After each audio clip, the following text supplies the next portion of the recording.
നീ വന്നാ നമുക്ക് പറ്റാടാ കരിനാക്കൻ ചുമ്മാ അല്ല ഇന്നലെ മഴ പെയ്തത്. ആന്ധ്ര നീ അങ്ങനെ പറയുന്ന ഞാനാ കരിനാക്കനാ കൊള്ളാടാ. നീ തന്നെ കരിനാക്കൻ. ഇത്ര നാള് പറയുന്നത് എന്തോ, നീ പറഞ്ഞ എന്തോ മഴ പെയ്യുന്നില്ല എന്ന്. ഇപ്പൊ കണ്ട മഴ പെയ്യുന്നത്. ഇത്ര നാള് വെയിൽ കാരണം ആൾക്കാർ മരിക്കുന്നത്, ഇപ്പൊ കണ്ട മഴ പെയ്ത് ഇടിമിന്നലേറ്റ ആൾക്കാർ മരിക്കുന്നത്. എന്തുവാണ് ഞാൻ പോകുന്നത്? എടാ അത് പിന്നെ മഴ പെയ്ത് നല്ലതെന്ന് പറഞ്ഞിട്ടല്ലേ ആണ് ഇത്. ജീവിക്കുമ്പോഴേ പാമ്പ് കാണും. ശരിയാ, പാമ്പടി ഇട്ടിട്ട് എന്തായാലും ഇവിടെ ആരും മരിച്ചിട്ടില്ല. കൊഞ്ഞിറങ്ങി അതൂടെ പറയാം, എന്നിട്ടുണ്ടോ പാമ്പ് വന്ന് കയറാൻ.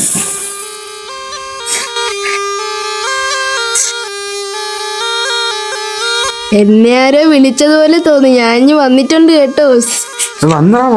എടാ പൊട്ടത് പാമ്പല്ല, ചേര. എന്റെ കളർ കണ്ടില്ലേ? ഞാൻ പൊട്ടന്മാരെ, ഞാൻ ഒന്നാം തരം വിഷമുള്ള പാമ്പാണോ, നിനക്കൊക്കെ മനസ്സിലാകത്തോളം ഞാൻ മുഖത്തെഴുതിക്കൊണ്ട് നടക്കുന്നു. കണ്ട അതിന്റെ മുഖത്ത് എഴുതി വെച്ചിരുന്നുണ്ടോ? പാമ്പ് തന്നെ, ചേരയൊന്നും അല്ല. എഴഞ്ഞു വരുന്നടാ, എഴഞ്ഞു വരുന്നടാ. നിക്കേതാണോ പെണ്ണാണോ? കണ്ടിട്ട് പെണ്ണാണ് തോന്നുന്നു. പെണ്ണാണല്ലേ? എടാ ഞാൻ ആൺപാമ്പാണോ, ഇവിടെ നിന്നിട്ട് കാര്യമില്ല, എന്നെ വല്ലതും ചെയ്യും. അയ്യോ.